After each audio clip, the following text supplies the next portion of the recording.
नमस्कार दोस्तों, আমি সন্দীপ। আপনারা দেখছেন আমার চ্যানেল জিএসএম টেকনিক্যাল সন্দীপ। আজকে আমার ক্লাসের বিষয় ছিল এয়ার রিঙ্গার এবং মাইক সেকশন। তো আজকে আমি এটা স্টুডেন্টের সঙ্গে এক্সপ্লেন করছি, তার সঙ্গে আমি আমার ভিউয়ার্স যারা দেখছেন আমার চ্যানেল তারাও এই গুরুত্বপূর্ণ ক্লাসটা একটু ধ্যান দিয়ে দেখুন। তোমাদের টেবিলে আসা এরকম টাইপের কাজ তোমরা কিন্তু রিপেয়ারিং করতে পারবে। তো আমি এখানে একটা ব্লক ডায়াগ্রাম তৈরি করেছি, যেটা হচ্ছে মাইক, স্পিকার এবং রিঙ্গার। এখানে রিঙ্গার কথা হচ্ছে রিং স্পিকারকে বলা হচ্ছে, এয়ার স্পিকারকে স্পিকার বা এয়ার স্পিকার বলছি, মাইক মাইক। আমি এখানে একটা মাইকের উদাহরণ দিয়েছি, কারণ এই জায়গায় পুরো ব্লক ডায়াগ্রাম আঁকতে গেলে জায়গা মিলবে না, তাই মেন পয়েন্টগুলো আমি দেখিয়েছি।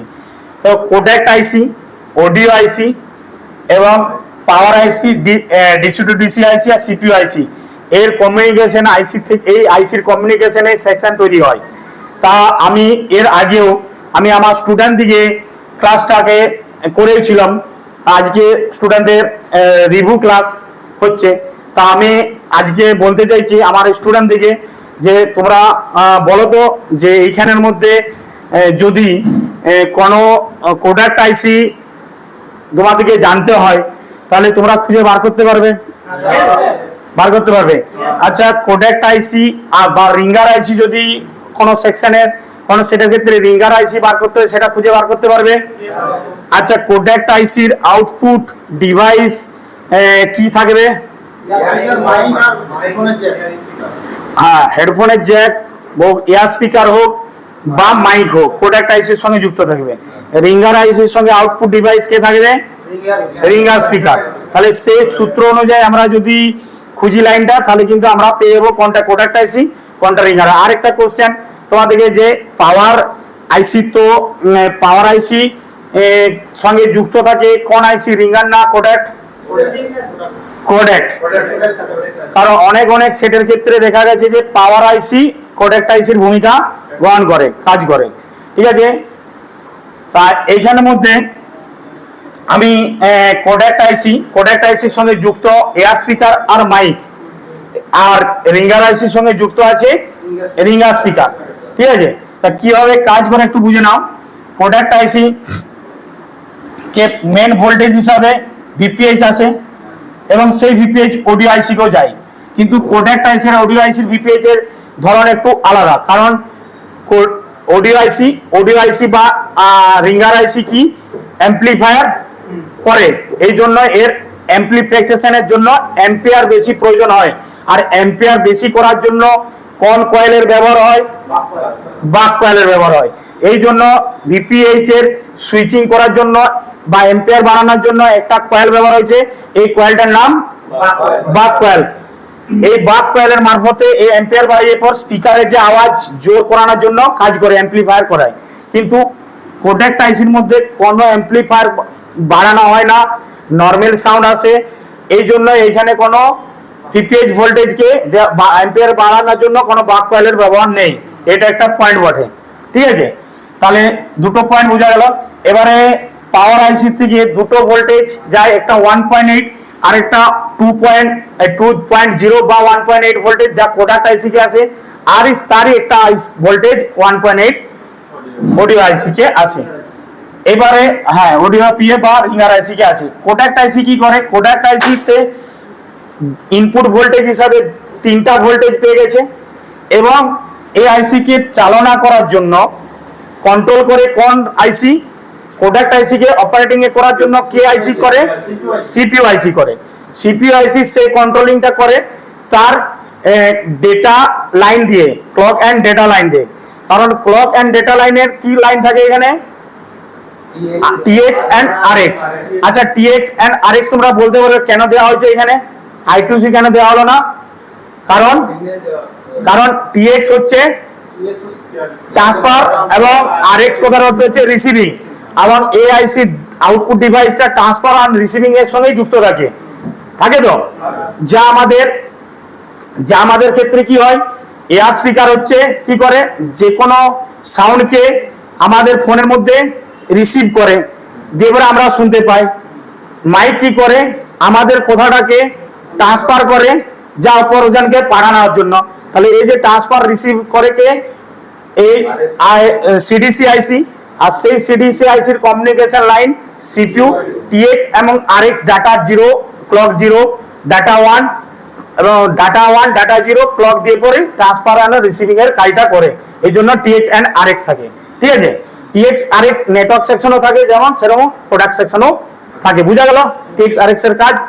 এরপর কি হয়, এই ডেটা ট্রান্সফার হওয়ার জন্য, ডেটা ট্রান্সফার কমপ্লিট হওয়ার পরে সিনক্রোনাইজ বলে একটা লাইন থাকে, যেখানে যে এদের দুটো এই ডেটা লাইনের ট্রান্সফারে যদি কোনো ভুল হয়, ভুল ত্রুটি থাকে সিপিইউর সঙ্গে প্রোডাক্ট আইসি, সেটাকে ঠিক করার জন্য সিনক্রোনাইজ বলে একটা লাইন থাকে যা এটাকে ঠিক করে। এটা হওয়ার পর যখনই আমাদের একটা আইসি কে চালনা করার জন্য, তোমরা বলো তো কি কি দরকার মেনলি বলো তো? বিপিএইচ, প্রোটোকল লাইন, ইনারেল লাইন।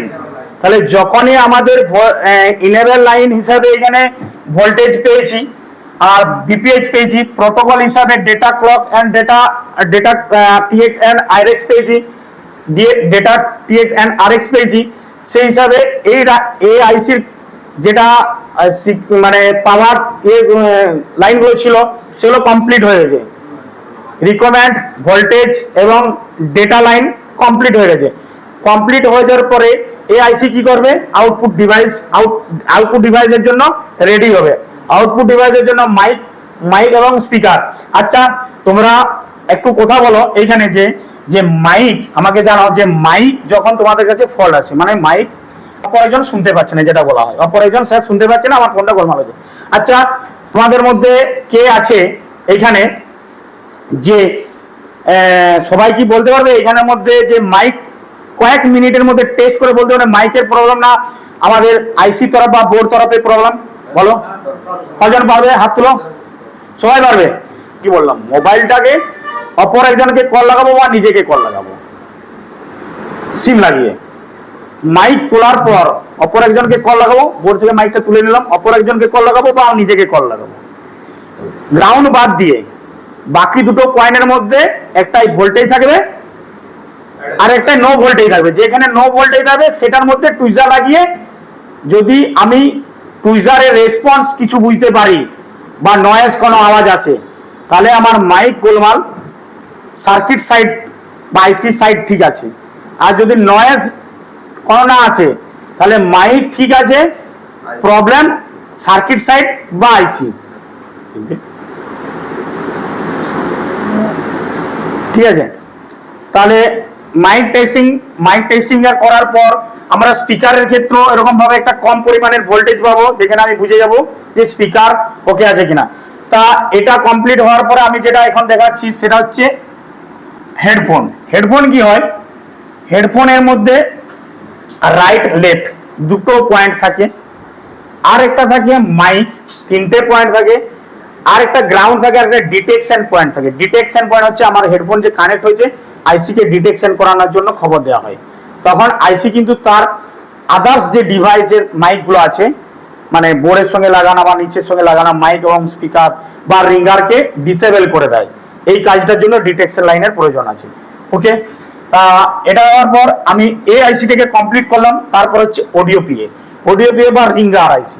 রিঙ্গার আইসি কি করে, রিঙ্গার আইসির মধ্যে এরকম মেন ভোল্টেজ ভিপিএইচ যা একটা ব্লক কয়েলের আন্ডারে সুইচিং হয়ে পর অ্যাম্পিয়ার হাই করে পর আইসির মধ্যে ঢুকে, যেটা 4.2 ভোল্টেজ, আর একটা ভিরেজ ভোল্টেজ 1.8 ভোল্টেজ দেওয়া হয়। তারপরে থাকে কি দুটো লাইন আছে, একটা হচ্ছে line P line N. Line P line এনটা হচ্ছে কি, যে দেখো রিঙ্গারের মধ্যে গানই বাজুক বা আমাদের লাউড স্পিকারের আওয়াজই আসুক না কেন, একটা তো অডিও সিগন্যাল আসতে হবে রিঙ্গারকে। রিঙ্গারের কাজ হচ্ছে কি অ্যাম্পলিফায়ার করা, মানে আমাদের যে ডিজে বক্স বাজে আমরা একটা অ্যাম্পলিফায়ার মেশিন লাগানো হয়, মেশিন লাগায় না, সেই মেশিনকে ইনপুট দেওয়ার জন্য হয় মোবাইলের ব্লুটুথ বা মোবাইল থেকে জ্যাক লাগানো হয় বা কোনো পেনড্রাইভে একটা ছোট ডিভাইসের মধ্যে লাগিয়ে একটা অডিও লাইন কিন্তু আগে কাকে দেওয়া হয়, এই রিঙ্গার আইসিকে, বা ওটার ক্ষেত্রে অ্যাম্পলিফায়ার মেশিন, সেই মেশিনে জ্যাকটা দেয়, সেই দুটো তার যায়, সেই ক্ষেত্রে এইখানের ক্ষেত্রে দুটো লাইন কিন্তু এটার মধ্যে দেওয়া হয়। তাহলে দেওয়ার পর কি হয়, কখন কিছু নয়, এটার ক্ষেত্রে কি হয় কন্ট্রোলিং লাইন আছে, সেই কন্ট্রোল করে সিপিইউ কখন রিং বাজবে, কখন গান বাজবে, কখন লাউড স্পিকারের আওয়াজ বাড়ানো হবে, এই সমস্ত কিছু কন্ট্রোল করবে সিপিইউ। সেই দুটো লাইন হচ্ছে কি I2C line, serial clock and serial data. এবং সিরিয়াল ক্লক সিরিয়াল ডাটাকে আছে মানে এর একটা পুল আপ ভোল্টেজ থাকবে। সেই পুল আপ ভোল্টেজটা কি 1.8 ভোল্টেজ 2.2 কি রেজিস্ট্যান্স দিয়ে পর পুল আপ ভোল্টেজটা দেওয়া হবে I2C লাইনে। I2C লাইন কাজ করবে। রিসেট লাইন কি হচ্ছে, এই দুটো লাইনের কোনো যদি প্রবলেম হয় সেইখানে একটা রিসেট লাইন দেওয়া হয়, সেই রিসেট লাইনটাকে সেটাকে ঠিক করে। এই এই তিনটে লাইন যখন সিপিইউর সঙ্গে কমিউনিকেশন হবে, ভোল্টেজ যখন ঠিক তার রিকোয়ারমেন্ট ভোল্টেজ আইসি পেয়ে যায়, আইসি যদি ঠিক থাকে অবশ্যই রিঙ্গার বাজবে। রিঙ্গারের মধ্যে কি আসবে, একটা ভোল্টেজ আসবে আর তার সঙ্গে থাকবে একটা জিআর, ঠিক আছে। আর রিঙ্গার ওকে থাকলে অবশ্যই রিঙ্গার বাজবে। এই ছিল আমার আজকের ক্লাস, যা অডিও সেকশন, যা অডিও সেকশন কিভাবে কাজ করে, প্রোডাক্ট আইসি কাকে বলে, রিঙ্গার পিএফ কাকে বলে, প্রোডাক্ট আইসির আন্ডারে কোন ডিভাইস থাকে, রিঙ্গার আইসির আন্ডারে কোন ডিভাইস থাকে, সেটা আজকে আমি এক্সপ্লেন করলাম।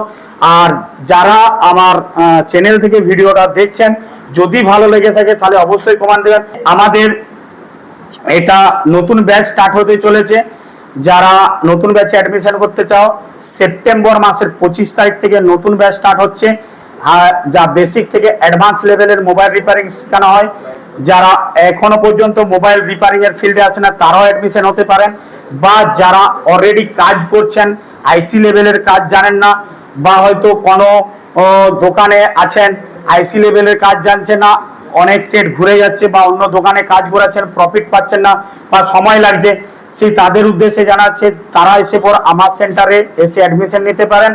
এবং আমি এটুকু 110% গ্যারেন্টি দিয়ে বলছি যে আপনি একটা ভালো লেভেলের টেকনিশিয়ান তৈরি হয়ে পর আমার কাছ থেকে বেরিয়ে যাবেন। Thank you.